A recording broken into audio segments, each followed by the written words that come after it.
在民间广泛流传的神话传说中，神仙可以说是当之无愧的主角。渺孤夜之山，有神人居焉，肌肤若冰雪，绰约若处子。不食五谷，西风参露，乘云气，御飞龙，而游乎四海之外。早在庄子的《逍遥游》中就有关于神仙的记载，神仙不食人间五谷，会腾云驾雾之术，遨游三界，十分逍遥自在。在神话世界里，神仙不但拥有超凡的本领，还能长生不老，实在是让凡人羡慕不已。世人都说神仙好，然而神仙世界并非人们想象的那般美好。天庭有着规模庞大的神仙群体，并且以玉皇大帝为最高神，每一位神仙都有神职在身。太白金星是玉皇大帝的特使，负责传达各种命令，奉命招安孙悟空，封悟空为齐天大圣，管理蟠桃园。道魔祖师真武大帝是分管北方的神仙，不但有守护北方的职责，同时他也有守护天宫的责任。孙悟空大闹天宫时，被真武大帝的属下王灵官拦在了南天门。此外还有一些地位不高的小神，像六丁六甲、五方揭谛、四职公曹、18位护教伽蓝，各个轮流值日听候调遣，暗中保护唐僧西天取经。不过在《西游记》里，有一位神仙没有任何神职，过得却十分逍遥自在，他就是镇元大仙。孙悟空大闹五庄观，福禄寿3位老神仙得知孙悟空打倒人参果树，就说道：“你这猴全不识人！那镇元子乃地仙之祖，我等乃神仙之宗。你虽得了天仙，还是太乙散术，未入真流，你怎么拖得他手？”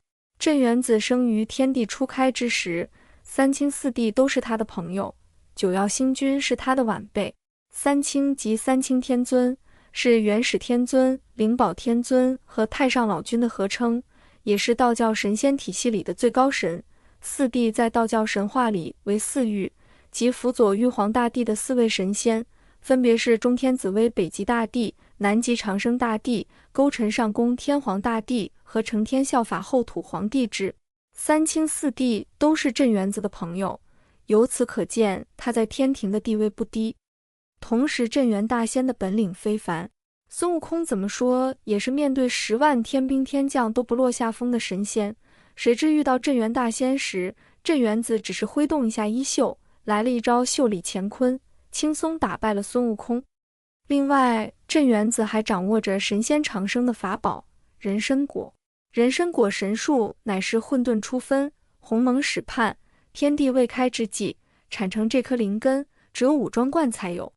树上结的神果名叫草还丹，又叫人参果，吃一个就能活47000年，闻一下就能活360岁。前文福禄寿3位老神仙说孙悟空是天仙级别，而镇元子是地仙。如来佛祖在分辨真假孙悟空时说了这么一番话，道出了六耳猕猴的来历：汝等法力广大，只能普阅周天之事，不能辨识周天之物，亦不能广会周天之种类也。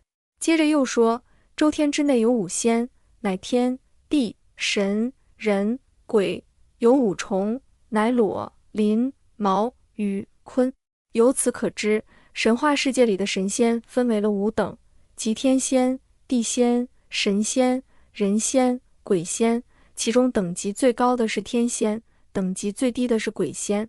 鬼仙、人仙虽然也被称之为仙，但实际上两者并不是真正意义上的仙，尤其是鬼仙，形如槁木，心若死灰，神识内守，一志不散，可以说是最下乘的一种仙了。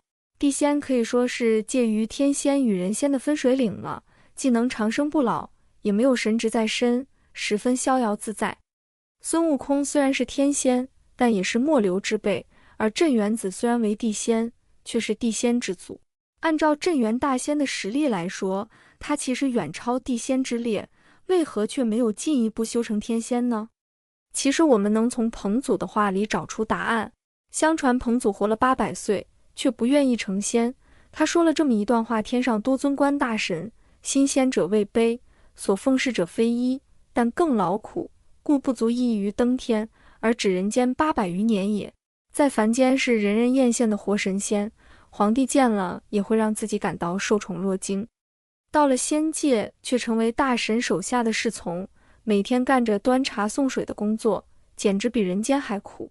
镇元大仙可以说是非常逍遥自在的一位神仙了，不用去天庭做事，畅游三界，还是三清的座上宾。唐僧初到五庄观时，问道：童清风和明月怎么是你两个接待？你们的师傅呢？清明风月如实回答：家师不在家，被元始天尊请到上清天弥罗宫听讲混元道果去了。从清风和明月的回答里听出了凡尔赛的味道。镇元大仙虽是地仙，却能被元始天尊请去听课，这是一般神仙能有的待遇吗？虽然在《西游记》中没有明确表述镇元子是地仙，但根据古籍对地仙的定位来说，镇元子确实是地仙的身份。原著中对镇元子的描述为与天同寿庄严体，力竭明心大法师，因此菩提祖师大概率也达到了地仙的顶尖水平。那么该如何将菩提祖师与镇元子进行对比呢？这里主要有3个方面。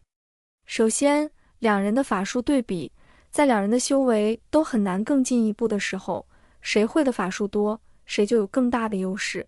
就像是大家在玩游戏的时候，同样的等级和装备，比的就是技能的数量与熟练度，而这方面菩提祖师完胜。在原著中，镇元子除了展示过腾云驾雾之术以及袖里乾坤之术，就没有再展示别的法术。或许这不能说明他不会别的法术，但也能说明镇元子会的法术并不多。反观菩提祖师就完全不同了。在传授孙悟空法术的时候，菩提祖师曾说到字门中有360棒门，棒门皆有正果，不知你学哪一门。可见菩提祖师会的法术非常多，且全部得到了真传，这简直令人匪夷所思。要知道，古代法术的传承是非常困难的，天赋、机遇、灵药等缺一不可，但菩提祖师却能够掌握如此多的法术，简直就是3界中的 BOG。 比如他所传授孙悟空的法术中，就有筋斗云、72变和法天象地等法术，而这些法术在天庭中会的人也不多。而在后续的西游之路中，孙悟空使用的也全部都是在菩提祖师那里学到的本领，所以从这点来说，须菩提胜过镇元子。其次就是孙悟空的态度了。在将孙悟空赶出师门的时候，菩提祖师对孙悟空进行了一番十分可怕的恐吓，吓得孙悟空肝胆俱裂，不管面对谁都不敢说出自己和菩提祖师的关系。而到了镇元子这里，孙悟空的态度就完全变了，不仅用法术逃离了镇元子的袖里乾坤，对镇元子的法术也不是那么认可。如果不是镇元子抓住了唐僧几人，孙悟空估计都懒得四处求人治疗人参果树。两人对孙悟空的威慑力高下立判。最后就是镇元子的态度了。在观音菩萨治好人参果树之后，镇元子竟然选择和孙悟空结为异姓兄弟，抛开孙悟空背后的气运和人脉等，说明镇元子对孙悟空的能力是非常认可的，将其放在和自己同样的高度上。但对于菩提祖师来说，孙悟空再厉害也就是一个泼猴，是众多弟子中的一个小徒弟而已。以上就是今天的内容，喜欢请订阅、点赞、转发，感谢观看，我们下期见。